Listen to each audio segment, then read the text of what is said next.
নমস্কার, দেখছেন কলকাতা টিভি। আপনাদের সঙ্গে রয়েছি আমি ঋষিকেশ। শুরু করছি 4টে 4 দিক। শুরুতেই যে খবরের দিকে নজর রাখবো, কলকাতা ও জেলায় জেলায় চাকরিহারাদের বিক্ষোভ।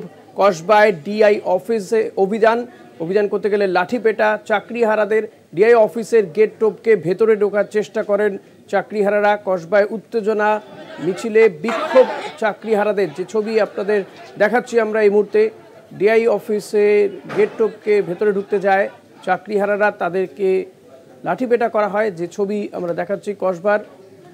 পাশাপাশি বিভিন্ন জেলাতেই কিন্তু এই বিক্ষোভ প্রতিবাদ দেখা যাচ্ছে। ডিআই অফিস ঘেরাও করে বিক্ষোভ প্রতিবাদ চাকরিহারাদের। কসবাতে সেখানে লাঠিচার্জ করা হয়েছে এমনটাই অভিযোগ। কসবার মিছিলে এবং উত্তেজনা দেখা দেয় সেখানে। ডিআই অফিসে যে প্রাচীর রয়েছে সেই পাঁচিল টপকে ভেতরে ঢুকতে যান চাকরিহারারা, সেখানে পুলিশ তাদের উপরে লাঠি চালায়, যে ছবি আমরা দেখাচ্ছি আপনাদেরকে। ডিআই অফিসের গেট টপকে ভেতরে ঢোকার চেষ্টা করলে তাদের উপর লাঠিচার্জ করা হয়। কসবায় উত্তেজনা।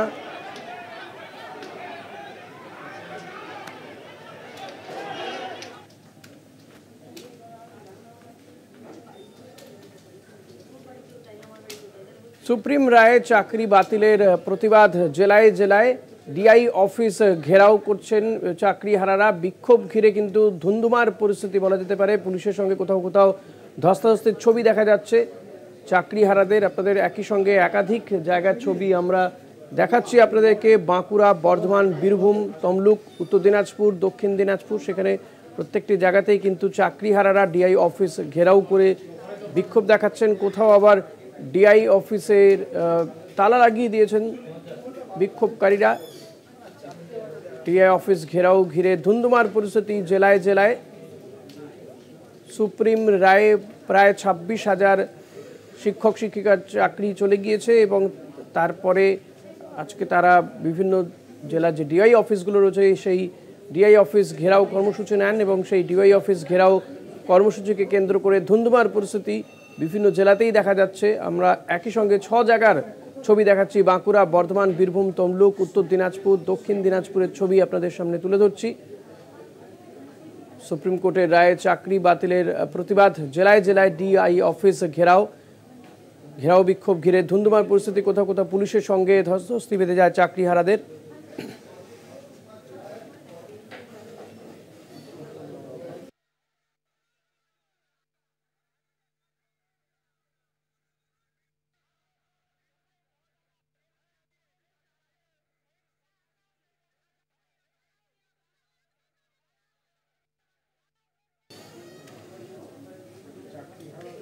সুপ্রিম রায়ে চাকরি বাতিলের প্রতিবাদ। জেলায় জেলায় চাকরিহারাদের ডিআই অফিস ঘেরাও কর্মসূচি তাদের, এবং বিভিন্ন জেলাতেই কিন্তু পরিস্থিতি যথেষ্ট উত্তপ্ত হয়ে ওঠে। পুলিশের সঙ্গে ধস্তাধস্তিতে জড়িয়ে পড়েন চাকরিহারারা। যে ছবি আমরা একই সঙ্গে দেখাচ্ছি আপনাদেরকে, 6 জায়গার ছবি।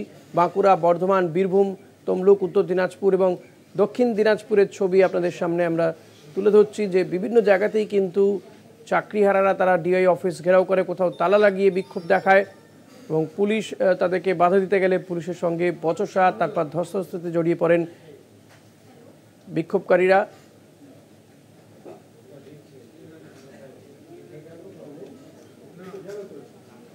লালবাজারের সামনে বিজেপি বিধায়কদের বিক্ষোভ দেখাচ্ছেন অগ্নিমিত্রা পাল, শঙ্কর ঘোষ সহ 8 বিজেপি বিধায়ক। যে ছবি আমরা দেখাচ্ছি, কসবায় ডিআই অফিসে চাকরিহারাদের ওপরে পুলিশের লাঠি চার্জ, আর সেই ঘটনার প্রতিবাদেই কিন্তু লালবাজারের সামনে বিজেপি বিধায়কদের বিক্ষোভ। 8 জন বিজেপি বিধায়ক তারা বিক্ষোভ দেখায়। শঙ্কর ঘোষ, অগ্নিমিত্রা পালরা তারা বিক্ষোভ দেখায় লালবাজারের সামনে। কসবা ডিআই অফিসে চাকরিহারাদের উপরে পুলিশের লাঠি চার্জের প্রতিবাদেই এই বিক্ষোভ বলে জানা যাচ্ছে।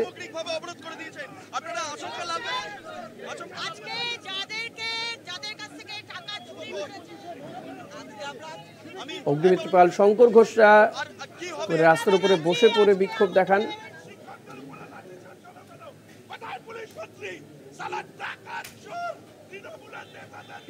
লালবাজার থেকে সরাসরি রয়েছেন আমাদের প্রতিনিধি রিয়া মাঝি। রিয়া, এখন সেখানকার কি পরিস্থিতি?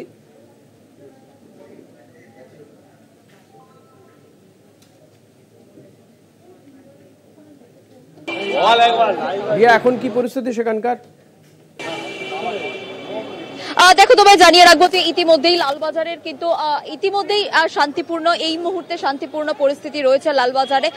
কারণ তোমাকে জানিয়ে রাখবো যে প্রথমেই যেটা দেখা যায় যে আজকে ডিআই অফিসে যে ধুন্ধুমার, সেটাকে কেন্দ্র করে বিজেপি তারা সেই বিষয়টাকে হাতিয়ার করে এবং তারপরেই কিন্তু তারা এই লালবাজারের যে ইনগেট সেখানে আসেন এবং 8 জন বিজেপির 8 জন বিধায়ক, তারা অগ্নিমিত্র পাল সহ একাধিক বিধায়ক তারা এসে বসে যান এই জায়গাতে, অর্থাৎ ইনগেটের সামনে তারা বসে যান এবং তাদের মূলত একটাই দাবি যে পুলিশ মন্ত্রীকে অবিলম্বে পদত্যাগ করতে হবে এবং যারা চাকরিহারা তাদের উপরে কেন লাঠিচার্জ করলো পুলিশ, সেই নিয়েই কিন্তু মূলত তারা বিক্ষোভ দেখাতে থাকেন। এই যে লালবাজারের সামনের যে জায়গা, যে রোড, ব্যস্ততম রোড, সেটাকে ব্লক করে দেয় এবং তারপরেই কিন্তু পুলিশের তরফ থেকে তাদেরকে আটক করা হয় এবং এখনো অবধি তাদেরকে আটক করা রয়েছে। এবং তারপরেই যেটা দেখা যায়, অশোক দিন্দা তিনি আসেন এবং তিনি এসেও কিন্তু ঠিক একইভাবে লালবাজারের সামনে তাকে ঢুকতে দেওয়ার কথা বলা হয়, কিন্তু লালবাজারের আধিকারিকরা তাকে ঢুকতে না দিলে এবং তাকে বলা হয় যে এই ইনগেটের সামনে এভাবে বসা যায় না, এখান থেকে চলে যাওয়ার কথা বলা হয়। কিন্তু অশোক দিন্দা তিনি কিন্তু তার কথায় অনড় ছিলেন, তিনি বলেছিলেন তার সতীর্থদের সঙ্গে তিনি দেখা না করে তিনি যাবেন না। তারপরে কিন্তু অশোক দিন্দা তাকেও আটক করা হয় এবং তার সঙ্গে যারা এসেছিলেন তাদের দুজনকেও আটক করা হয়। ইতিমধ্যেই কিন্তু 9 জন বিধায়ককে আটক করে লালবাজারে তারা রেখেছেন এবং মূলত তাদের বিজেপির যে তাদের যে দাবি ছিল যে কেন চাকরিহারাদের ওপরে লাঠিচার্জ, কারণ চাকরিহারারা গতকালকেই তারা বলেছিলেন যে ডিআই অফিসগুলো যে রয়েছে সেখানে তারা অভিযান করবেন, ডিআই অফিস অভিযান করবেন। তারপরেই যেটা দেখা যায় যে কসবা ডিআই অফিস যখন তারা অভিযানে যায়, সেই সময় সেই ডিআই অফিসের সামনে পুলিশ তাদের ওপরে লাঠিচার্জ করে এবং পুলিশ অন্যদিকে তারা দাবি করেন যে এই যে ডিআই অফিসের যে গেট, সেই গেট টপকে তারা ভিতরে গিয়েছিলেন এবং সেখানে যখন তাদেরকে সামাল দেওয়া যাচ্ছিল না, সেই কারণের জন্যই মূলত পুলিশের তরফ থেকে লাঠিচার্জ করা হয় বলে এমনটাই জানতে চাইবো যে এই যে 8 জন বিজেপি বিধায়ক তারা লালবাজারের সামনে বিক্ষোভ দেখালেন, শুধুমাত্র কি এই বিধায়করাই ছিলেন নাকি আরো বিজেপি কর্মী সমর্থকরাও ছিলেন তাদের সঙ্গে?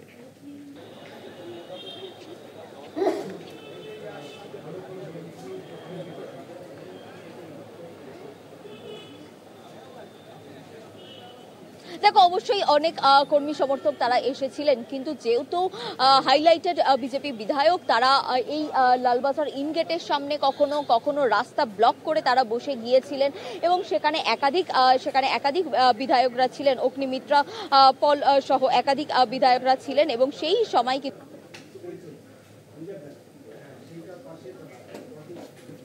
তুমি সেই ছবি আপনারা দেখতে পাচ্ছেন যে যেই মুহূর্তে লালবাজারের সামনে বসে পড়েছিলেন অগ্নিমিত্রা পাল সহ বিজেপি বিধায়করা, শঙ্কর ঘোষ, অগ্নিমিত্রা পালরা, 8 জন বিজেপি বিধায়ক তারা বিক্ষোভ দেখান।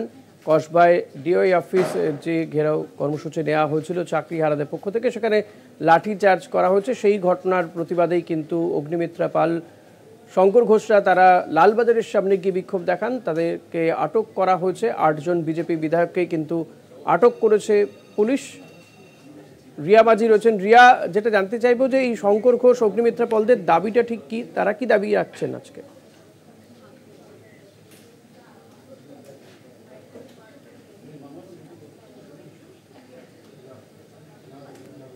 তাদের উপরে লাঠিচার্জ করেছে সেটা নিন্দনীয়। সেই কারণের জন্যই কিন্তু মূলত বিজেপি বিধায়করা তারা সরব হয়েছেন এবং তারা পুলিশ মন্ত্রীর তারা পদত্যাগ চেয়ে আজকে লালবাজারের সামনে তারা এসেছিলেন এবং সেখানে তারা প্রথমে রোড ব্লক করে তারপরে তারা লালবাজারের সামনে গেটের সামনে তারা বসে পড়ে এবং তারপরেই কিন্তু তাদেরকে এই অগ্নিমিত্র পল সহ রেবা রয়, এই প্রত্যেককে কিন্তু 9 জন বিধায়ককে আটক করা হয় লালবাজারের তরফ থেকে এবং ইতিমধ্যেই লালবাজারের ভিতরে এই 9 জন বিধায়ক রয়েছেন। যদিও এগুলো প্রিভেন্টিভ অ্যারেস্ট আর কিছুক্ষণের মধ্যেই তাদেরকে ছেড়ে দেওয়া হবে সন্ধ্যের দিকে বলে এমনটাই জানা যাচ্ছে। তবে পাশাপাশি তোমাকে জানিয়ে রাখবো যে আজকে ডিআই অফিসের যে অভিযান সেটা কিন্তু গতকালকেই বলা হয়েছিল এই চাকরিহারাদের তরফ থেকে যে ডিআই অফিস তারা অভিযান করবে এবং তাদের সঙ্গে যাতে ন্যায় বিচার তারা পায়, সেই কারণের জন্যই তারা এই ডিআই অভিযান সহ একাধিক অভিযান রাখছেন এবং সেই জায়গা থেকে দাঁড়িয়ে আজকে ব্রাত্য বসু তিনি তিনিও কিন্তু তিনি যেমনটা বলেছেন যে তারা মুখ্যমন্ত্রী মমতা বন্দ্যোপাধ্যায় যখন নেতাজি ইন্ডোরে তাদের সঙ্গে কথা বলেছেন, তাদেরকে যখন আশ্বাস দিয়েছেন তার উপরে ভরসা রাখা উচিত ছিল, এই ধরনের বিক্ষোভ না করে। কিন্তু অন্যদিকে আজকে কসবা ডিআই অফিস যেটা নিয়ে রীতিমতো দফায় দফায় বিজেপি বিক্ষোভ করছে, সেটা হচ্ছে লাঠিচার্জ কেন করেছে তাদের উপরে। অন্যদিকে পুলিশের তরফ থেকে বলা হচ্ছে যে তাদের উপরে প্রথমে চড়াও হয় এবং সেই কারণের জন্যই তারা লাঠিচার্জ করেছে বলে এমনটাই দাবি করছে পুলিশ। তবে পুলিশের তরফ থেকে এখনো অব্দি কিন্তু কোনো রকমের অফিসিয়াল যে ভার্সন, সেই অফিসিয়াল ভার্সন কিন্তু এখনো অব্দি পাওয়া যায়নি। তবে সেই চিত্র আমরা দেখেছি যে পুলিশ লাঠিচার্জ করছে এবং সেই কারণের জন্যই কিন্তু বিজেপির এই দফায় দফায় এই অভিযোগ, এবং সেই কারণের জন্যই তারা আজকে লালবাজার অভিযান করে এবং লালবাজারে এসে তারা বিক্ষোভ দেখাতে থাকে। ধন্যবাদ রিয়া। কথা বলছিলাম প্রতিনিধি রিয়া মাঝির সঙ্গে।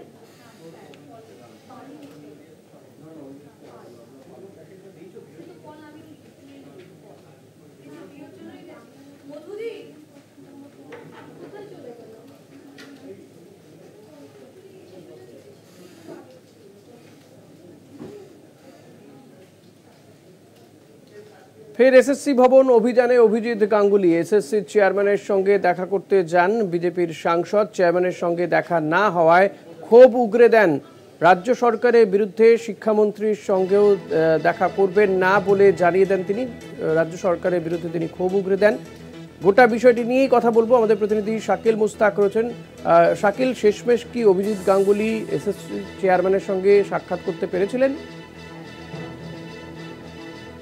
দেখো, আজ সকালেই কিন্তু সংগ্রামী যৌথ মঞ্চের পক্ষ থেকে একটি প্রতিনিধি দল তার কিন্তু সকাল 11টা নাগাদ বিজেপি এমপি অভিজিৎ গাঙ্গুলির বাড়ির সামনে তারা যায় এবং সেখান থেকে কিন্তু তারা অভিজিৎ গাঙ্গুলিকে সঙ্গে নিয়ে কিন্তু এসএসসি ভবন যাবে, তারা এমনটাই জানিয়েছিল। কিন্তু তারা আগে ভাগেই এসএসসি ভবনের সামনে এসে জমায়েত শুরু করেছিল এবং অভিজিৎ গাঙ্গুলি তিনি কিন্তু যখন আসে এসএসসি ভবনের সামনে এবং সেখান থেকে তিনি কিন্তু এসএসসি ভবনের যে চেয়ারম্যান তার সঙ্গে কিন্তু দেখা করতে গেলে দীর্ঘক্ষণ তিনি সেখানে থাকেন এবং তারপরে কিন্তু দীর্ঘক্ষণ পরে যখন সেখান থেকে বার হয়, এর আগেই কিন্তু যারা সংগ্রামী যৌথ মঞ্চের পক্ষ থেকে তারা কিন্তু ওই যে 26,000-এর যে শিক্ষকদের চাকরি বাতিল হয়েছে, তারা কিন্তু বেশ কয়েকজন কিন্তু তারা রাস্তায় বসে বিক্ষোভ দেখাতে থাকছিলেন এবং বিভিন্নভাবে স্লোগান দিতে থাকছিলেন এবং ভিতরে ছিল এসএসসি ভবনের ভিতরে ছিল অভিজিৎ গাঙ্গুলি বিজেপির সাংসদ।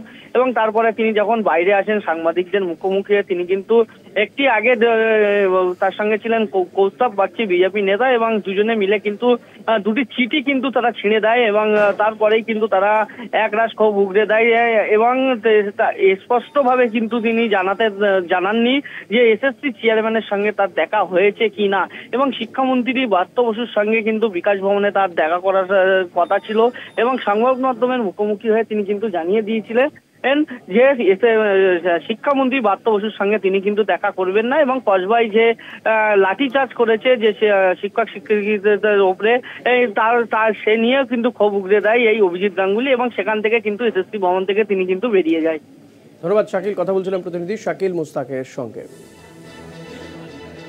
আজ ফের এসএসসি ভবন অভিযান করেন অভিজিৎ গাঙ্গুলি। এসএসসি চেয়ারম্যানের সঙ্গে দেখা করতে যান, যদিও দেখা হয়েছে কিনা সেটা পরিষ্কার নয়, তিনি জানাননি। বিজেপি সাংসদ তিনি শিক্ষামন্ত্রীর সঙ্গেও দেখা করতে যাবেন বলেছিলেন, কিন্তু শেষমেশ তিনি যাননি, শিক্ষামন্ত্রীর সঙ্গেও সাক্ষাৎ করতে যাননি এবং রাজ্য সরকারের বিরুদ্ধে একরাশ ক্ষোভ উগরে দিয়েছেন বিজেপির এই সাংসদ।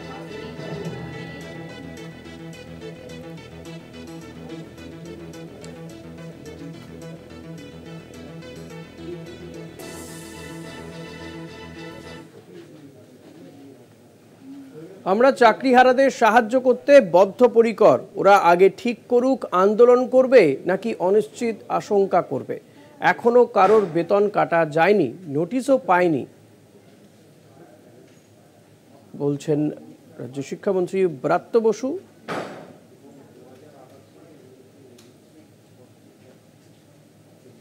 রাজ্যের শিক্ষামন্ত্রী ব্রাত্য বসু তিনি এই যে জেলায় জেলায় বা শহর কলকাতাতেও দেখা গেল যে চাকরিহারারা তারা ডিআই অফিস ঘেরাও করছেন এবং ডিআই অফিস ঘেরাও কর্মসূচিকে কেন্দ্র করে যে পরিস্থিতির সৃষ্টি হচ্ছে তা নিয়ে রাজ্যের শিক্ষামন্ত্রী ব্রাত্য বসু আর কি বলেছেন শুনুন একবার।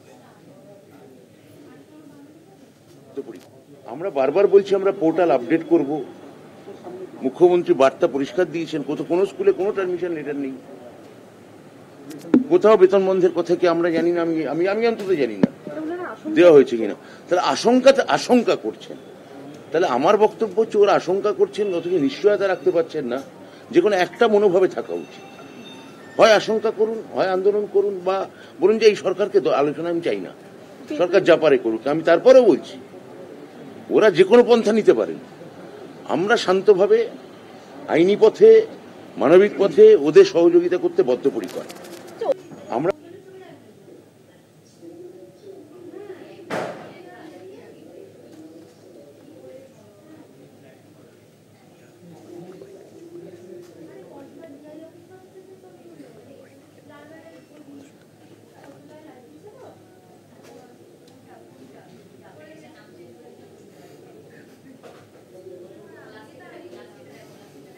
বিজেপি সাংসদ অভিজিৎ গাঙ্গুলির বক্তব্য নিয়ে কি বলেছেন ব্রাত্য বসু, শুনবো।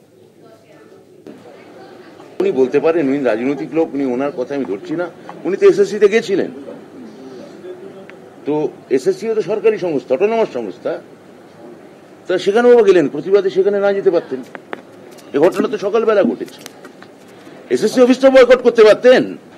আপনি বিকাশ ভবনে আপনার দেওয়া সময় অনুযায়ী আপনি যাবেন না বলছেন সরকারি কাজের প্রতিবাদে, তাহলে এই এসএসসি অফিসে এলেন কেন? দেখা করলেন কেন এসএসসি চেয়ারম্যানের সাথে? 3 দফা দাবি এসএসসি চেয়ারম্যানের সঙ্গে বসে করলেন কেন? ব্রাত্য বসু, তিনি অভিজিৎ গাঙ্গুলি তিনি যেমনটা বলেছেন যে সরকারের বিরুদ্ধে তিনি খুব উগরে দিয়েছেন, তারই পাল্টা হিসেবে ব্রাত্য বসুর বক্তব্য যে অভিজিৎ গাঙ্গুলি তিনি তো এসএসসি চেয়ারম্যানের কাছে গিয়েছিলেন তার দাবি জানাতে, সেটা তিনি কেন গেলেন সেটাও তিনি জানিয়েছেন। তবে যেভাবে দিকে দিকে জেলায় জেলায় যে ডিআই অফিস ঘেরাও করে চাকরিহারারা বিক্ষোভ দেখাচ্ছেন, কোথাও তালা মেরে দেওয়া হচ্ছে, এবং এই ঘটনাকে কেন্দ্র করে কোথাও কোথাও পুলিশের সঙ্গে ধস্তাধস্তি, উত্তেজনা ছবি দেখা যাচ্ছে, সেক্ষেত্রে রাজ্য শিক্ষামন্ত্রীর বক্তব্য যে ধৈর্য ধরতে হবে এবং এক্ষেত্রে ঠিক করতে হবে যে তারা ঠিক কী চান, এই বিষয়টা কিন্তু তার বক্তব্য থেকে উঠে এসছে। আমাদের প্রতিনিধি সত্য সুন্দর ভট্টাচার্য রয়েছেন আমার সঙ্গে। সত্য, আমরা আজকে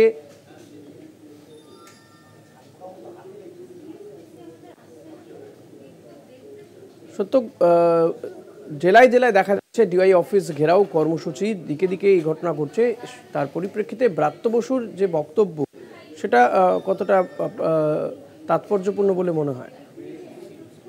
দেখো, আজকে বিকাশ ভবনে আসার বিষয়ে নির্দিষ্ট সময় দিয়েছিলেন অভিজিৎ গঙ্গোপাধ্যায়। গতকালই তিনি শিক্ষামন্ত্রী ব্রাত্য বসুর সঙ্গে এখানে এসে দেখা করবেন এবং তিনি এই যোগ্য অথচ বঞ্চিত চাকরি প্রার্থী তাদের হয়ে মুখ্যমন্ত্রী মমতা বন্দ্যোপাধ্যায়ের কাছে চিঠি দেবেন এবং সেই চিঠি ব্রাত্য বসুর মাধ্যমে সেটা মুখ্যমন্ত্রীর কাছে পৌঁছবে, এরকমটাই কিন্তু নির্দিষ্ট ছিল। কিন্তু আজকে সকালবেলায় এই কসবা ডিআই অফিস সহ বিভিন্ন জায়গায় চাকরি প্রার্থীদের ওপর যে পুলিশের লাঠি চালনার ঘটনা, তার প্রতিবাদ স্বরূপ অভিজিৎ গঙ্গোপাধ্যায় আজকে কিন্তু বিকাশ ভবনে আসেননি। সেক্ষেত্রে যে কারণ তুলে ধরেছেন যে অভিজিৎ গঙ্গোপাধ্যায়, যেটা তিনি কিন্তু এসএসসি অফিসে গিয়েছিলেন, স্কুল সার্ভিস কমিশনের অফিসে, এবং সেখানে গিয়ে স্কুল সার্ভিস কমিশনের চেয়ারম্যানের কাছে তিনি 3 দফা দাবি জানিয়ে এসেছেন এবং আগামী 2 দিনের মধ্যে যোগ্য এবং অযোগ্য চাকরি প্রার্থীদের তালিকা দেওয়ার দাবিও কিন্তু অভিজিৎ গঙ্গোপাধ্যায় জানিয়েছেন। সেক্ষেত্রে এই বিষয়ে সরাসরি কিন্তু শিক্ষামন্ত্রী ব্রাত্য বসু প্রশ্ন তুলেছেন যে অভিজিৎ গঙ্গোপাধ্যায় যে কারণে বিকাশ ভবনে এলেন না, তিনি নির্দিষ্ট সময়ে একটি সময় দিয়েছিলেন এবং চিঠি নিয়ে আসার কথা ছিল, কিন্তু যে কারণটি তিনি দিয়েছেন সেই যুক্তি কিন্তু মানতে নারাজ শিক্ষামন্ত্রী ব্রাত্য বসু। তার কারণ হিসেবে শিক্ষামন্ত্রী জানাচ্ছেন যে অভিজিৎ গঙ্গোপাধ্যায় বলছেন যে এসএসসি স্বশাসিত সংস্থা, তাই সেখানে তিনি গিয়েছিলেন, কিন্তু এমনটা তো নয়। এসএসসি যে ভবন সেটাও কিন্তু সরকারি অফিস, তাহলে সেই সরকারি অফিসে তিনি যেতে পারলেন অথচ বিকাশ ভবনে তিনি আসলেন না। এই গোটা বিষয়টি নিয়ে সরকার যখন একটা সদর্থক ভূমিকা নিচ্ছে এবং ইতিমধ্যেই মুখ্যমন্ত্রী জানিয়েছেন যে যোগ্য অথচ বঞ্চিত যারা চাকরি প্রার্থী রয়েছে তাদের চাকরি ফেরত পাওয়ার বিষয়ে ইতিমধ্যেই আইনজ্ঞের পরামর্শ নিচ্ছে রাজ্য সরকার এবং সুপ্রিম কোর্টের কাছে ইতিমধ্যেই এ বিষয়ে ক্লারিফিকেশন চাওয়া হয়েছে, একটা রিভিউ পিটিশন করা হবে এবং আইনজ্ঞদের পরামর্শ নেওয়া হচ্ছে। সেই জায়গায় দাঁড়িয়ে অভিজিৎ গঙ্গোপাধ্যায় এসএসসি অফিসে গেলেন, সেটা কিন্তু তিনি বয়কট করলেন না। কেন সেটা বয়কট করলেন না, এমনটাই কিন্তু প্রশ্ন তুলেছেন ব্রাত্য বসু। অন্যদিকে চাকরি প্রার্থীদের ওপর যে পুলিশি যে লাঠি চালনার ঘটনা সেটাকেও নিন্দনীয় জানিয়েছেন এবং সেই সঙ্গে তিনি জানাচ্ছেন যে চাকরি প্রার্থীদের ঠিক করতে হবে যে তারা কোন পন্থা নেবেন। একদিকে যখন সরকার আইনিভাবে একটা মানবিকভাবে সব রকমের সহযোগিতা করতে প্রস্তুত, সেই জায়গায় দাঁড়িয়ে একটা ধ্বংসাত্মক আন্দোলন দুটো তো একসঙ্গে চলতে পারে না। এই বিষয়টাও কিন্তু চাকরি প্রার্থীদের বোঝা উচিত এবং ধৈর্য চাকরি প্রার্থীদের রাখা উচিত। কেননা যখন সরকারি তরফে সরকার যখন যোগ্য বঞ্চিত চাকরি প্রার্থীদের একটা প্রতিরক্ষার বিষয় তাদেরকে তারা সেই চিন্তা ভাবনা করছে এবং ইতিমধ্যেই আইনজ্ঞদের বিশেষজ্ঞদের পরামর্শ নেওয়া হচ্ছে যাতে করে যোগ্য এবং বঞ্চিত চাকরি প্রার্থীরা তারা যাতে চাকরি ফেরত পান। সেই জায়গায় দাঁড়িয়ে এই ধরনের আন্দোলন, লড়াই, আন্দোলন, প্রতিবাদ কিছুদিনের জন্য কিন্তু স্থগিত রাখা যেত, এমনটাই কিন্তু মনে করছেন শিক্ষামন্ত্রী ব্রাত্য বসু। ফলত একদিকে এই আন্দোলন, অন্যদিকে এই আলাপ আলোচনা দুটো একসঙ্গে চললে গোটা বিষয়টা একটা জটিলতার পরিস্থিতি তৈরি হয়। কেননা ইতিমধ্যেই যখন সেটা সুপ্রিম কোর্টে ক্লারিফিকেশন দেওয়া হচ্ছে, যে সমস্ত যোগ্য বঞ্চিত চাকরি প্রার্থী তাদেরকেও ধৈর্য ধরার, তাদেরকেও মুখ্যমন্ত্রীর ওপর ভরসা রাখার কথা বলেছেন মুখ্যমন্ত্রী। গতকালই যেরকম নেতাজি ইন্ডোর স্টেডিয়ামের সভা থেকে যোগ্য বঞ্চিত চাকরি প্রার্থীদের উদ্দেশ্যে জানিয়েছেন মুখ্যমন্ত্রী, সেই জায়গায় দাঁড়িয়ে এই ধরনের আন্দোলনের ফলে কিন্তু গোটা প্রক্রিয়াটাই একটা জটিলতা সৃষ্টি হয়, এমনটাই মনে করছেন শিক্ষামন্ত্রী ব্রাত্য বসু। ধন্যবাদ সত্য। কথা বলছিলাম প্রতিনিধি সত্য সুন্দর ভট্টাচার্যের সঙ্গে।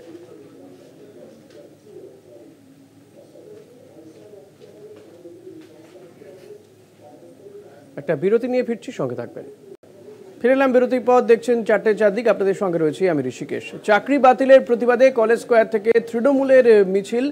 বাম বিজেপি ষড়যন্ত্রে 26,000 চাকরি বাতিলের অভিযোগ। পথে তৃণমূলের ছাত্র পরিষদের নেতাকর্মীরা। যে ছবি আমরা দেখাচ্ছি কলেজ স্কোয়ারের ছবি এই মুহূর্তে আপনারা দেখতে পাচ্ছেন। চাকরি বাতিলের প্রতিবাদে কলেজ স্কোয়ার থেকে তৃণমূলের এই মিছিল। একদিকে কিছুক্ষণ আগেই আপনাদের দেখাচ্ছিলাম যে চাকরি হারারা তারা ডিআই অফিস ঘেরাও করছে এবং সেই কোথাও কোথাও পুলিশের সঙ্গে বচসা ধস্তাধস্তির ছবি। আর এবার পথে প্রতিবাদে তৃণমূল ছাত্র পরিষদের কর্মী সমর্থকরা, যেখানে আমরা দেখতে পাচ্ছি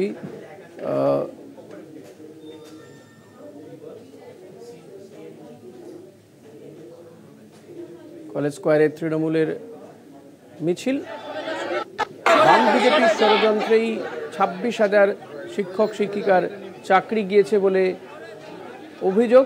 বিশেষ প্রতিনিধি দেবজ্যোতি ঘোষ রয়েছেন আমার সঙ্গে এই মুহূর্তে। দেবজ্যোতি, এই টিএমসিপির যারা নেতারা রয়েছে তাদের ঠিক কি বক্তব্য এই ক্ষেত্রে? আজকের এই মিছিল থেকে কি দাবি উঠছে? দেখো, তৃণমূল ছাত্র পরিষদ এবং যুবর পক্ষ থেকে আজকে এই মিছিল তারা এই মিছিলটির অভিমুখ কিন্তু এই মুহূর্তে ধর্মতলার দিকে। মিছিলটি এই মুহূর্তে রয়েছে সুবোধ মল্লিক স্কোয়ারে। কলেজ স্কোয়ার থেকে মিছিলটি শুরু হয়েছে। এই মিছিলের মূল দাবি যে 26,000 শিক্ষকের চাকরি গেছে, তার মূলে রয়েছে বাম এবং বিজেপির চক্রান্ত। বাম এবং বিজেপির চক্রান্তের ফলেই এই 26,000 মানুষ আজকে বেকার হয়েছেন। তারা আজকে পথে বসেছেন, তাদের চোখের জল পড়ছে। রাজ্যের মুখ্যমন্ত্রী মমতা বন্দ্যোপাধ্যায় তাদের পাশে আসেন, সেই বার্তা দেওয়ার জন্যই তৃণমূল কংগ্রেসের মিছিল। তবে দেখো, এত বড় একটা রাজনৈতিক সংকটের সামনেও যে পরিমাণ মানুষ আজকে উপস্থিত হয়েছেন তা কিন্তু তৃণমূল কংগ্রেসের কাছে একটা বাড়তি রাজনৈতিক অক্সিজেন। এই মিছিলে অংশগ্রহণ করেছেন তৃণমূল কংগ্রেসের সমস্ত কাউন্সিলররাও, যেমন আছেন কলকাতার, তেমনি কিন্তু উত্তর কলকাতা, দক্ষিণ কলকাতার সভাপতি রয়েছেন তৃণাঙ্কুর ভট্টাচার্য, সায়নী ঘোষ যুব নেত্রী, তারা উপস্থিত রয়েছেন। মূল তাদের যে দাবি যে এই যে চাকরি হারাদের যে সংকট তৈরি হয়েছে, সেই সংকট যখন মমতা বন্দ্যোপাধ্যায় কাটানোর চেষ্টা করছেন, তখন ভারতীয় জনতা পার্টি এবং সিপিএম রাজনৈতিক চক্রান্ত করছেন এবং এই চক্রান্তের মূলে শুভেন্দু অধিকারী, অভিজিৎ গাঙ্গুলি এবং বিকাশ ভট্টাচার্য, এই তিনজনের নেক্সাসেই কিন্তু এত মানুষের চাকরি খোয়া গেছে। তারই প্রতিবাদে তৃণমূল কংগ্রেসের আজকের এই মিছিল, যা অত্যন্ত রাজনৈতিকভাবে গুরুত্বপূর্ণ। কারণ রাজনৈতিকভাবে অত্যন্ত চর্চিত এবং জ্বলন্ত বিষয় হচ্ছে এই চাকরি হারানো। সেইটিকে নিয়ে তৃণমূল কংগ্রেস আজকে পথে নেমেছেন এবং আগামীকাল তারা কিন্তু প্রতিটি ব্লকে মিছিল করবেন। অত্যন্ত গুরুত্বপূর্ণ এই কারণে যে পরিমাণ মানুষ উপস্থিত হয়েছেন তা কিন্তু তৃণমূল কংগ্রেসের কাছে যথেষ্ট খুশির খবর। কারণ এইরকম একটি ঘটনার পর যখন তৃণমূল কংগ্রেসের ভেতরে প্রশ্ন উঠছিল, তখন কিন্তু এইভাবে তৃণমূল কর্মী সমর্থকরা পথে নেমেছেন, যা কিন্তু অত্যন্ত রাজনৈতিকভাবে তাৎপর্যপূর্ণ এবং তৃণমূল কংগ্রেসকে রাজনৈতিক একটা অক্সিজেন দেবেন।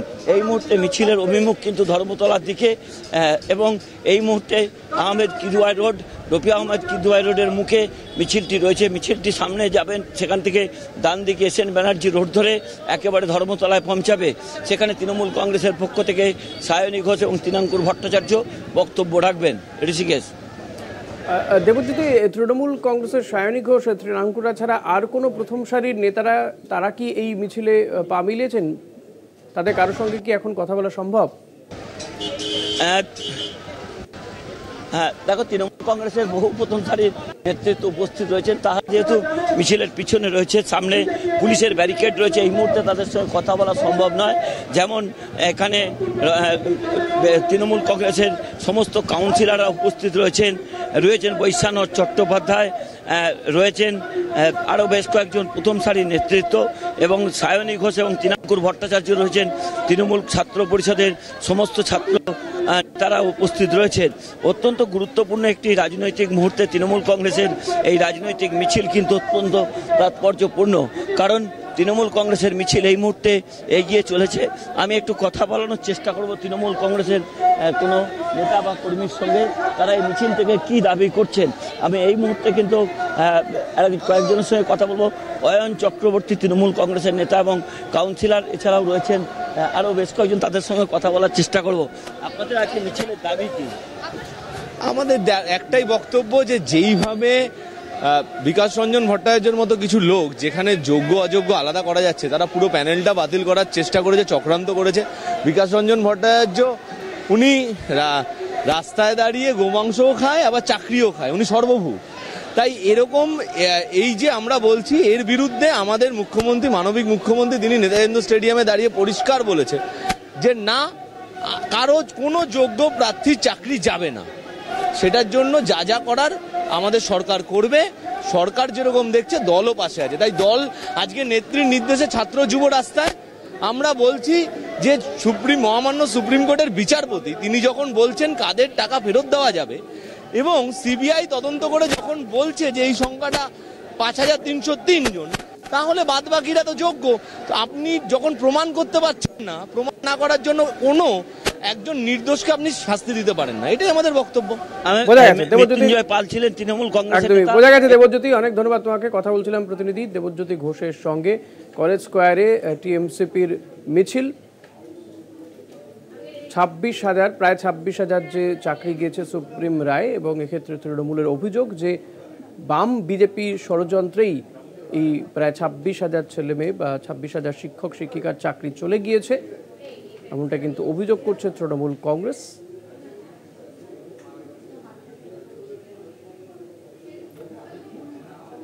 সায়নী ঘোষ, তৃণাঙ্কুর ভট্টাচার্যরা এই মিছিলে পা মিলিয়েছেন। তবে মিছিল থেকে বার্তা দেওয়া হচ্ছে যে চাকরিহারাদের পাশেই রয়েছে শাসক দল বা শাসক রাজ্যের সরকার।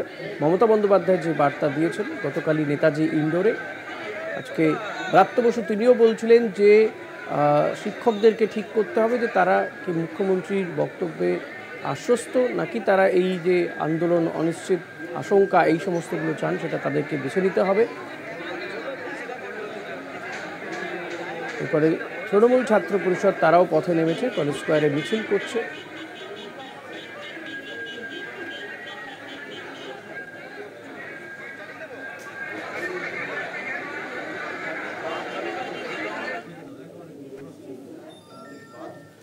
সুপ্রিম রায়ে 26,000 চাকরি বাতিল।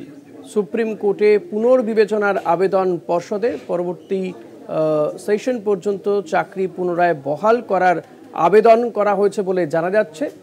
সুপ্রিম রায়ে 26,000 প্রায় 26,000 চাকরি বাতিল হয়েছে এবং এক্ষেত্রে পর্ষদের পক্ষ থেকে কিন্তু এই রায়ে পুনর্বিবেচনার আবেদন করা হয়েছে। ঠিক কী আবেদন করা হয়েছে গোটা বিষয়টি জানবো। আমাদের প্রতিনিধি পীযূষ কান্তি নায়ক রয়েছেন আমার সঙ্গে নিউজ রুমে সরাসরি। পীযূষ, পর্ষদের পক্ষ থেকে ঠিক কী দাবি করে এই আবেদন করা হচ্ছে, আবেদনে ঠিক কী বলা হচ্ছে?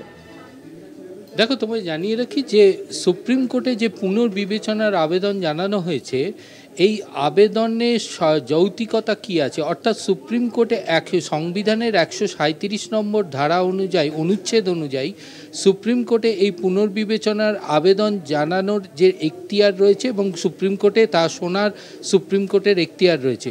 কিন্তু 2013 সালে সুপ্রিম কোর্টের নিয়মাবলী অনুযায়ী কতগুলি বিষয়ের ওপর নির্ধারিত করে এই পুনর্বিবেচনার আবেদন জানাতে হয়। প্রথমত, মূল রায়ের 30 দিনের মধ্যে এই আবেদন জানাতে হবে। দ্বিতীয়ত, ওই একই বেঞ্চে এই রায় জানাতে হবে। যদি 30 দিন অতিক্রান্ত হয় তাহলে আইনের 5 ধারা অনুযায়ী আবেদন জানাতে হবে। তবে এই পুনর্বিবেচনার আবেদন কিসের ওপর ভিত্তি করে আদালত নির্ধারিত করবে বা গ্রহণযোগ্যতা সেখানে পাবে। মূল মামলা শুনানির সময় যদি দেখা যায় এমন কোনো নথি বা তথ্য আদালতের দৃষ্টিগোচর করা হয়নি এবং যার জন্য সম্পূর্ণভাবে আইনি প্রেক্ষাপট, অর্থাৎ এই মামলাটি প্রেক্ষাপটের পরিবর্তন ঘটেছে, যে নথি বা যে তথ্য মূল রায়ের দানের পর পাওয়া গেছে, সেক্ষেত্রে কিন্তু এই পুনর্বিবেচনার আবেদন জানানো যেতে পারে। দ্বিতীয়ত, যদি পুনর্বিবেচনার আবেদন জানানোর ক্ষেত্রে যদি দেখা যায় যে আদালত যে রায় দিয়েছে সেই রায় সম্পূর্ণভাবে সাংবিধানিক অধিকার, বা দেখা যায় যদি যে সেই রায়ের ফলে বাস্তবায়নের ক্ষেত্রে বা অন্যান্য ক্ষেত্রে অসুবিধার সৃষ্টি হচ্ছে এবং সেক্ষেত্রে সেই যে প্রেক্ষাপট, মূল মামলার যে প্রেক্ষাপট তার পরিবর্তন ঘটছে, সেক্ষেত্রে পুনর্বিবেচনার আবেদনের গ্রহণযোগ্যতা পাবে। অর্থাৎ মূল মামলার সঙ্গে যে নথি বা তথ্য সেই তার ভিত্তিতেই যদি আবেদন জানানো হয় তাহলে সেক্ষেত্রে গ্রহণযোগ্যতা পাবে না এই পুনর্বিবেচনার আবেদনে। বর্তমানে যে পর্ষদের পক্ষ থেকে যে আবেদন জানানো হয়েছে সেখানে পরিষ্কারভাবে বেশ কয়েকটি বিষয় তুলে ধরা হয়েছে। প্রথমত, এই যে 25,753 জনের চাকরি বাতিল বলে ঘোষণা করা হয়েছে, এই 25,753 জনের পেছনে 4 থেকে 5 জন করে যদি পরিবারের সদস্য সংখ্যা ধরা হয় তাহলে বেশ কয়েক লাখ সদস্য কিন্তু বা এই পরিবারের সদস্যরা কিন্তু আর্থিক দুর্বলতার কবলে পড়বে। অর্থাৎ এই যে প্রেক্ষাপটের যে পরিবর্তন সেই বিষয়টি তুলে ধরা হয়েছে। দ্বিতীয়ত, যে রাজ্যে যে সমস্ত বিদ্যালয়গুলি আছে সেই বিদ্যালয়গুলিতে 25,753 জনের চাকরি চলে যাওয়ার ফলে দেখা যাচ্ছে যে সেই বিদ্যালয়গুলিতে যে পঠন পাঠন তার পরিস্থিতি কিন্তু ভেঙে পড়ছে। অর্থাৎ ছাত্রছাত্রীদের শিক্ষা ব্যবস্থায় একটা সমস্যা তৈরি হয়েছে। এই দুটি প্রেক্ষাপট যদি সুপ্রিম কোর্টের কাছে পুনর্বিবেচনার আবেদনে সঠিকভাবে তুলে ধরা হয় তাহলে কিন্তু আইনজীবী মহল মনে করছে যে এই বিষয়টি কিন্তু সম্পূর্ণভাবে গ্রহণযোগ্যতা পেতে পারে। তবে সুপ্রিম কোর্ট এবং হাইকোর্টের পুনর্বিবেচনার আবেদনের ক্ষেত্রে প্রক্রিয়াকরণে যথেষ্ট ফারাক রয়েছে। সুপ্রিম কোর্টে সাধারণত চেম্বার হিয়ারিং হয়, অর্থাৎ বিচারপতিরা তাদের চেম্বারে তারা হিয়ারিং করেন, হিয়ারিং সেই নথি দেখে তারপরে তারা রায় ঘোষণা করেন। হাইকোর্টের ক্ষেত্রে যেমন ওপেন আদালতে হিয়ারিং হয়, তবে এক্ষেত্রে আইনজীবী মহল মনে করছে যেহেতু এটা বৃহত্তর জনগণের স্বার্থে জড়িত তাহলে সুপ্রিম কোর্ট হয়তো এক্ষেত্রে ওপেন হিয়ারিং দেবে। এই ক্ষেত্রে সুপ্রিম কোর্টে যে সমস্ত পুনর্বিবেচনার আবেদনগুলি এর আগে হয়েছে তার মধ্যে সার্ভিস ম্যাটারে বহু ক্ষেত্রে দেখা গেছে অন্ধ্রপ্রদেশের ম্যাটারে যে সুপ্রিম কোর্ট পুনর্বিবেচনার আবেদন গ্রহণ করেছে এবং তার রায় পরিবর্তন করেছে। আবার অপরদিকে খারিজের ক্ষেত্রেও কিন্তু এই রকম ধরনের India food corporation India versus Pratima পালের মামলাতেও দেখা গেছে তার রিজেকশন হয়েছে। অর্থাৎ সেখানে সুপ্রিম কোর্টের মূল বিচার্য বিষয় হবে যে মূল মামলার যদি নথি বা তথ্য তুলে ধরা হয় তাহলে সেক্ষেত্রে পুনর্বিবেচনার আবেদন গ্রাহ্য হবে না।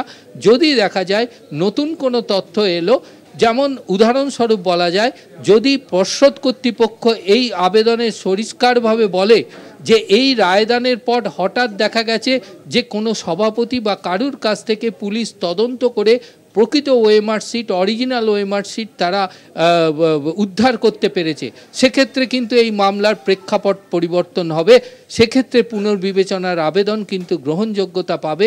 এবং যেহেতু তার আইনি প্রেক্ষাপট বা যে সমষ্টিগত প্রেক্ষাপটের পরিবর্তন ঘটল, তার কারণ যোগ্য অযোগ্যদের যে তালিকা, সেই তালিকা নতুনভাবে যদি আবার জমা দেয় এবং সেক্ষেত্রে পর্ষদ যদি বিস্তারিতভাবে সেখানে তথ্য দেয়, তাহলেও কিন্তু পুনর্বিবেচনার আবেদন গ্রাহ্য হতে পারে। এছাড়াও বিদ্যালয় শিক্ষা সমস্যার বিষয়টিও কিন্তু পুনর্বিবেচনার আবেদনে গ্রহণযোগ্য হতে পারে বলে মনে করছে আইনজীবী মহল। অনেক ধন্যবাদ পীযূষ। কথা বলছিলাম আমাদের প্রতিনিধি পীযূষ কান্তি নাগের সঙ্গে, এবং পীযূষ যেভাবে ব্যাখ্যা করলো যে জায়গাগুলো রয়েছে, যে এই পর্ষদের যে আবেদন, পুনর্বিবেচনার আবেদন, যে কোন জায়গাতে গ্রাহ্য হতে পারে এবং কোথায় বা এই আবেদন গ্রাহ্য হবে না, সুপ্রিম কোর্ট কোন কোন বিষয়গুলোর ক্ষেত্রে এই যে রায় তারা দিয়েছে সেই রায়কে পুনর্বিবেচনা করতে পারে বা সেটা নিয়ে শুনানি হতে পারে, সেই বিষয়গুলো তুলে ধরল আপনাদের সামনে।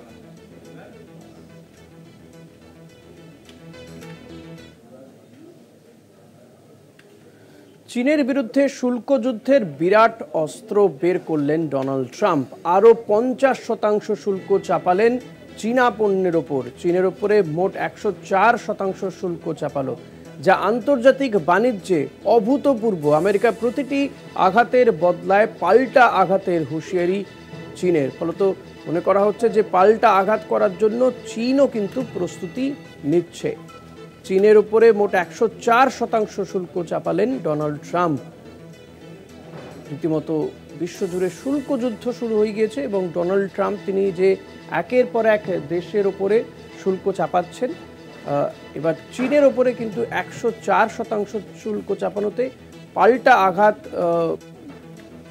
এবার চীনও করতে পারে, তার প্রস্তুতিও কিন্তু চলছে। গোটা বিষয়গুলো নিয়ে আমরা কথা বলবো আমাদের পলিটিক্যাল এডিটর আশিস চট্টোপাধ্যায়ের সঙ্গে।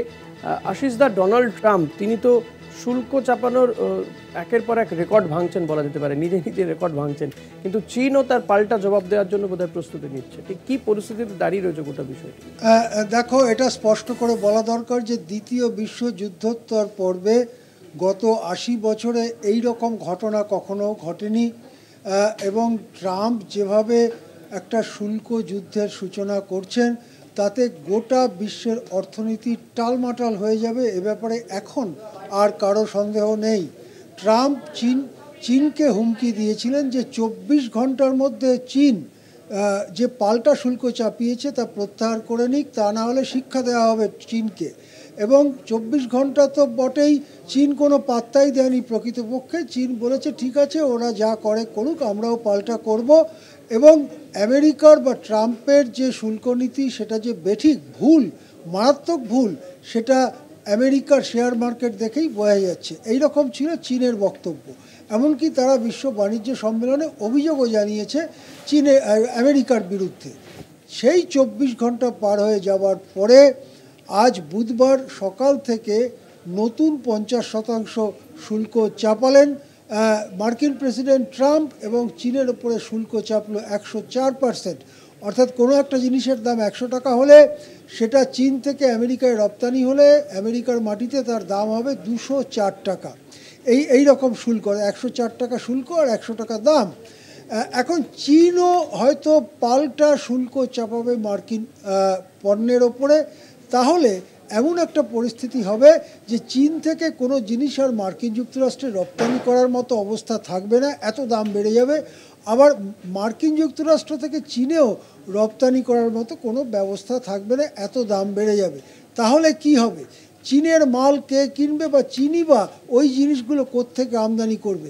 এইখানেই কিন্তু একটা নতুন বিশ্ব ব্যবস্থার ইঙ্গিত মিলছে। ইউরোপের দিক থেকে ইঙ্গিত মিলছে যে চীনের সঙ্গে আমরা কারবার করতে পারি। জাপানের সঙ্গে চীনের বাণিজ্য সম্পর্ক আরও উন্নত হতে পারে। এমনকি ভারতও খতিয়ে দেখছে যে চীন, রাশিয়া, ইউরোপ এই দেশগুলোর সঙ্গে তার বাণিজ্য সম্পর্ক আরও উন্নত কি করে করা যায়।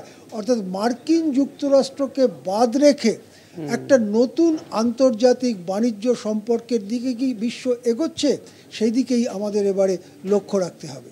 হ্যাঁ, একদমই। আশিসদা থাকুন আমাদের সঙ্গে। নিঃসন্দেহে আশিসদা যেমনটা বলছিল যে কোথাও গিয়ে কি তাহলে এই যে আমেরিকা যে শুল্ক যুদ্ধে তারা নেমেছে ডোনাল্ড ট্রাম্পের নেতৃত্বে, তার ফলে কি তারা নিজেরাই নিজেদেরকে কোথাও গিয়ে একঘরে করে নেওয়ার মতন জায়গায় চলে যাচ্ছে? গোটা বিশ্বের অন্যান্য দেশগুলো কিন্তু সেই পথে হাঁটতে চলেছে। বিশ্ব অর্থনীতি একেবারে বিভ্রান্ত হয়ে গিয়েছে, সংকটে রয়েছে মার্কিন অর্থ ব্যবস্থাও।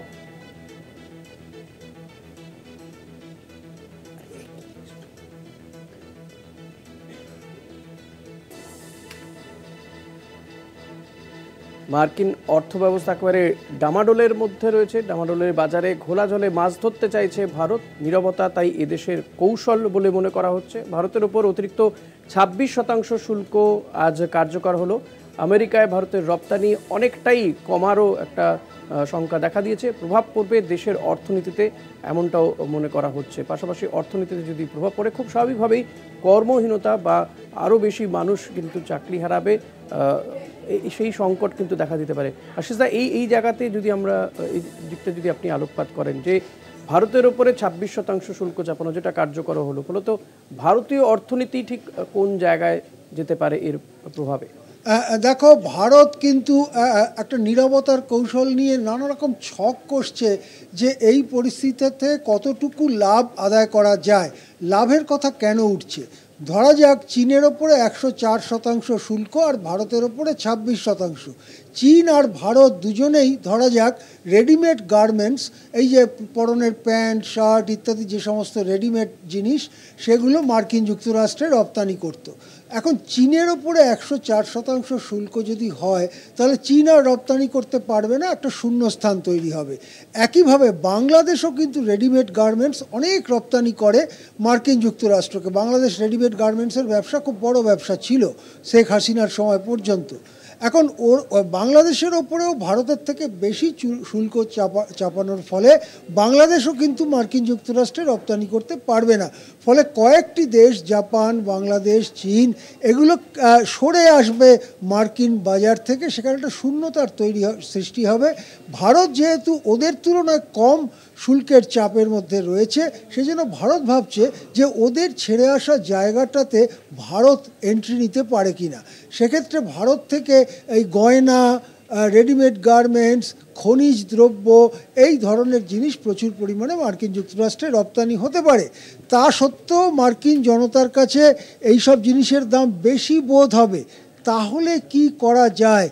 অর্থনীতির একটা জটিল কোণায় এটাও লেখা আছে, যদি টাকার দাম ডলারের তুলনায় বেশ খানিকটা কমিয়ে দেওয়া যায়, যেমন ধরা যাক আজকের দিনে $1 পিছু টাকার দাম 84-85 টাকায় ঘোরাফেরা করছে, এটা যদি $1 100 টাকা করে দেওয়া যায়, তাহলে মার্কিন যুক্তরাষ্ট্রে যখন রপ্তানি করা হবে তখন মার্কিন জনতাকে বেশি দাম দিতে হবে না, সুতরাং রপ্তানি অক্ষুণ্ণ থাকতে পারে। কিন্তু আমরা যখন আমদানি করব আমাদের খরচ অনেক বেড়ে যাবে। এইসব সূক্ষ্ম হিসেব চলছে অর্থমন্ত্রকে। আমরা যেটা জানতে পারছি, অর্থমন্ত্রক প্রধানমন্ত্রীকেও পরামর্শ দিয়েছে আপাতত নীরবতা বজায় রেখে ভারত মার্কিন বাণিজ্য চুক্তি কত দ্রুত সম্পন্ন করা যায় বা আদৌ তেমন কোনো চুক্তি সম্পন্ন করা যায় কি না, সেদিকেই তাকিয়ে রয়েছে ভারতের অর্থমন্ত্রক, ভারতের প্রধানমন্ত্রীও।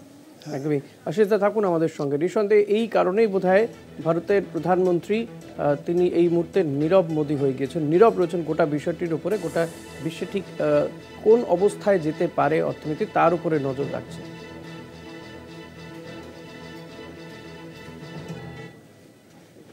এদিকে চলতি বছরে দ্বিতীয়বার রেপো রেট কমালো রিজার্ভ ব্যাংক। 25 বেসিস পয়েন্ট কমে রেপো রেট দাঁড়ালো 6%। রিজার্ভ ব্যাংক রেপো রেট কমালো চলতি বছরে দ্বিতীয়বার। রেপো রেট কমার ফলে কি কি সুবিধে হতে পারে বা অসুবিধেই কি হতে পারে, এটা নিয়েই আমরা কথা বলবো। আশিসদা রয়েছেন আমার সঙ্গে। আশিসদা, এই যে রেপো রেট রিজার্ভ ব্যাংক কমালো চলতি বছরের দ্বিতীয়বার, এর ফলে সাধারণ মানুষের কি কি সুবিধে হতে পারে বা কোথায় অসুবিধে হতে পারে? দেখো, রিজার্ভ ব্যাংকের অন্যতম কাজ হচ্ছে মূল্য বৃদ্ধিকে নিয়ন্ত্রণে রাখা। আগে পাইকারি মূল্য বৃদ্ধিকেই গুরুত্ব দেওয়া হতো, এখন খুচরো মূল্য বৃদ্ধিকে গুরুত্ব দেওয়া হয়।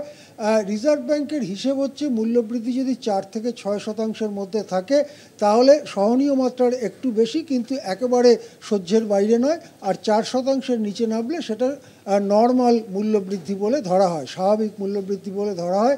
এখন ফেব্রুয়ারি মার্চ এইসব মাসগুলোতে মূল্যবৃদ্ধি, খুচরো মূল্যবৃদ্ধি যা দাঁড়িয়েছে তাতে রিজার্ভ ব্যাংক আরেকটু যে রেপো রেট কমাবে সেটা স্বাভাবিক ছিল এবং সেই ঘটনাটাই ঘটেছে। এখন রেপো রেট 6.5% থেকে 2 ধাপে কমিয়ে 6%-এ আনা হলো। রেপো রেট কমলে কি হয় তার আগে বলা দরকার রেপো রেট কী। রেপো রেট হচ্ছে বাণিজ্যিক ব্যাংকগুলো, যে কোনো বাণিজ্যিক ব্যাংক যখন রিজার্ভ ব্যাংক থেকে টাকা ধার নেয় তখন রিজার্ভ ব্যাংক যে হারে সুদ নেয় সেটাই হচ্ছে রেপো রেট। অর্থাৎ যদি স্টেট ব্যাংক রিজার্ভ ব্যাংক থেকে 100 কোটি টাকা আজকে বিকেলবেলা ধার নেয়, তাহলে 3 দিন বাদে যদি শোধ করে তাহলে রিজার্ভ ব্যাংক স্টেট ব্যাংকের থেকে 6% করে সুদ নেবে এই 3 দিনের জন্য। এটাই হচ্ছে রেপো রেট। এখন রেপো রেট যখন কমে যায় তখন কি হয়, তখন যখন ব্যবসায়ী বা কর্পোরেট ক্ষেত্র ব্যাংক থেকে ধার নিতে যায়, ব্যাংক যেহেতু সস্তায় ধার পাচ্ছে রিজার্ভ ব্যাংক থেকে, তাই ব্যাংকও একটু সস্তায় অর্থাৎ কম সুদে ব্যবসায়ী বা কর্পোরেট ক্ষেত্রকে ধার দিতে পারে। সেই জন্য রেপো রেট কম থাকুক, এটা কর্পোরেটরা চায়। আর উল্টো দিকে কি, আম আদমি, আমাদের মতো মানুষ যারা ব্যাংকে ফিক্সড ডিপোজিট করে সেখান থেকে সুদে কিছু আয় করে, তাদের ফিক্সড ডিপোজিটের ইন্টারেস্ট রেট কমে যাবে, সুদের হার কমে যাবে।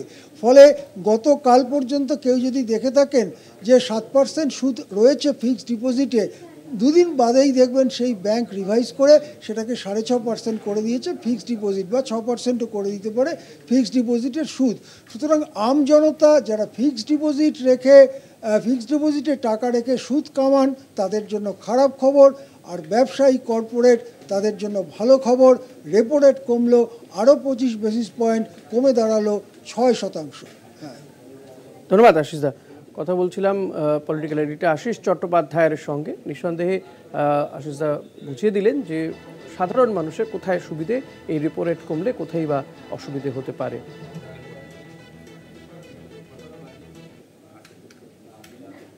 4টে 4 দিক আজ এই পর্যন্তই। আপনি দেখতে থাকুন কলকাতা টিভি রাত দিন 7।